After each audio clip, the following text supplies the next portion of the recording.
there's nothing more likely to get you instantly angry than your toddler yelling at you. Before you know it, you're yelling back, things are escalating. So what should you do instead? Quite simply, you should pause, take a breath, and take slow and considered action instead.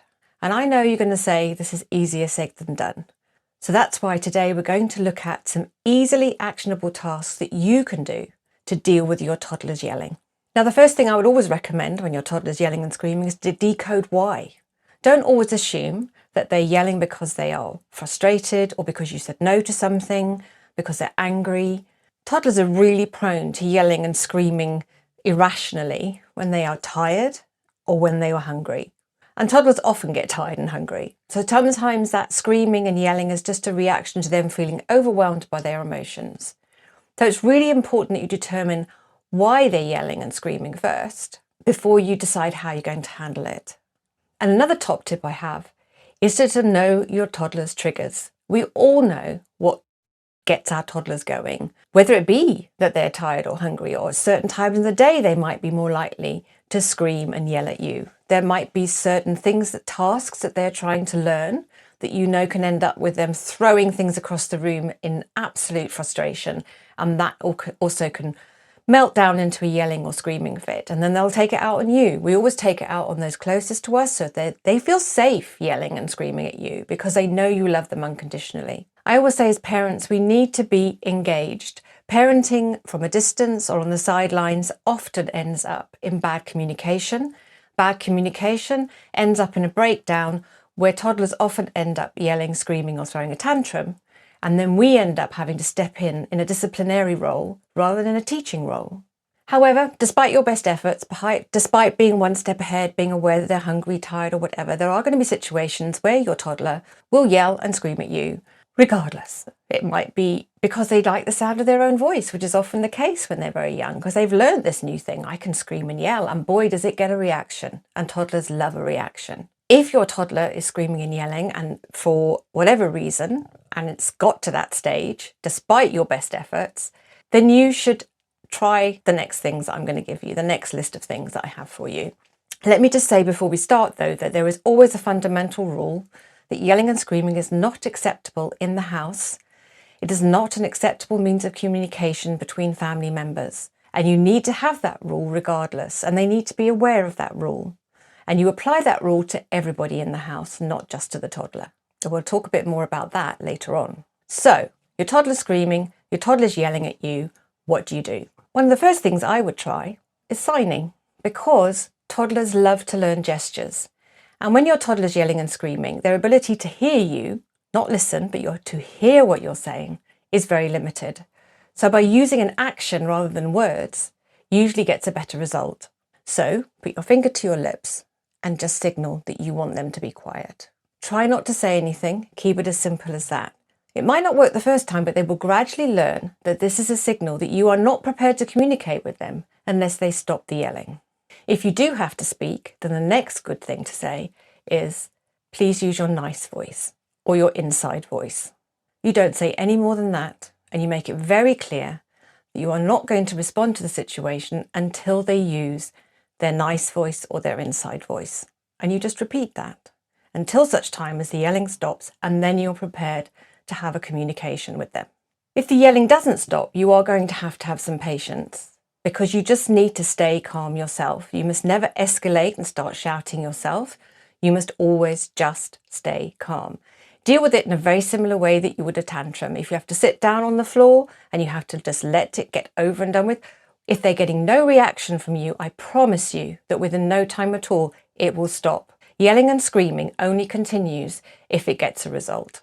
Another good thing is to have a designated screaming place. Sometimes our children just need to let out that extra energy, that extra rush of emotion, but they can't do that inside because we've already established there's a rule that we don't do it inside. So you have to give them a designated place, and that's usually outside. So if your child loves to shout and scream and yell, tell them they can do that outside. Send them outside. Tell them they can run around the yard, run around the garden, and they can yell and scream as much as they like. If you don't have the opportunity of sending them outside, then give them a pillow to scream into, or some other means of getting rid of that frustration. They can bash the pillow. They can build a tower of Lego and knock it down. Try and redirect that frustration that's building up in them and show them other ways of doing it that are acceptable and not yelling at you or yelling at the situation.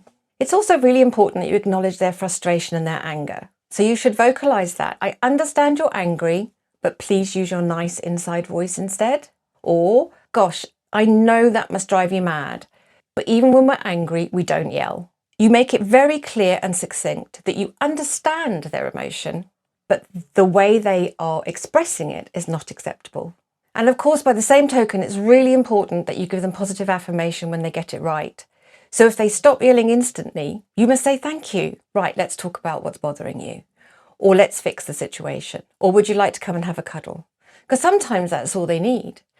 But they can't have the cuddle unless they've stopped the screaming and the yelling. Ultimately, you want them to learn to come to you for that comfort before the yelling and the screaming starts. But this is a process that they have to learn. And so giving them positive affirmation when they get it right and giving them comfort and lots of love and support is really a good way of helping them realize that yelling and screaming doesn't get what they want, but they're being calm and expressing their emotions in a different manner does. Now, this is a really tricky one because if your child starts yelling at you in a public space, it's really hard. So you're at the grocery store, you said no to the candy, and what do? They start yelling and screaming at you because they're hoping that the embarrassment of having them scream and yell at you is going to force you to give in, especially if you have done in previous occasions. In this case, you can try the use your nice voice inside. If that doesn't work, because they can be very persistent, it's the only time I would say you completely and utterly ignore them. You either pick them up and get them into a place and remove them from the audience, or you just keep going. You hold the hand, you carry on with the grocery shopping, and you just keep going regardless of what they're saying. I have been in this situation myself. I remember being in a grocery store with a child that I was looking after, and he threw a complete and utter yelling fit because I'd said no to something. And I even had members of the public come up to me and say, oh dear, what's the matter with him? Why is he crying? And I had to very calmly say, and I did say it calmly, he's angry because he hasn't got what he wanted. And we just carried on. And he cried, and he cried. All the way back to the car, he cried and he cried. And I did not say a word to him. He never did it again. Never did it again. Because he understood that that behaviour was not going to work. So I'm afraid that when they do it in public, you just have to pull up your big boots and you have to just say, right, I'm not going to give in. I am actually going to see this through, because if you do give in, it'll be a chink in your armour, that's for sure, moving forward. It's also really important that whoever is dealing with your toddler, whether it be you, your partner, and any special caregiver or constant caregiver, other members of the family, grandparents, that you're all on the same page when it comes to this yelling and screaming. So if your toddler is going through a phase of trying out the yelling and screaming, you need to tell everybody how to handle it. Give them the tools. So if you've decided on the signing or the words that you're going to use, the way you're going to handle it, you all have to do the same. If one person gives in, it'll take so much longer to fix it, because your toddler will remember that success and think, oh, well, it worked once, I will try again.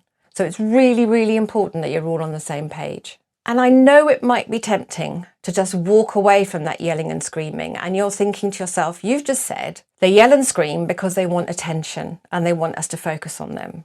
Surely withdrawing the focus and the attention will work.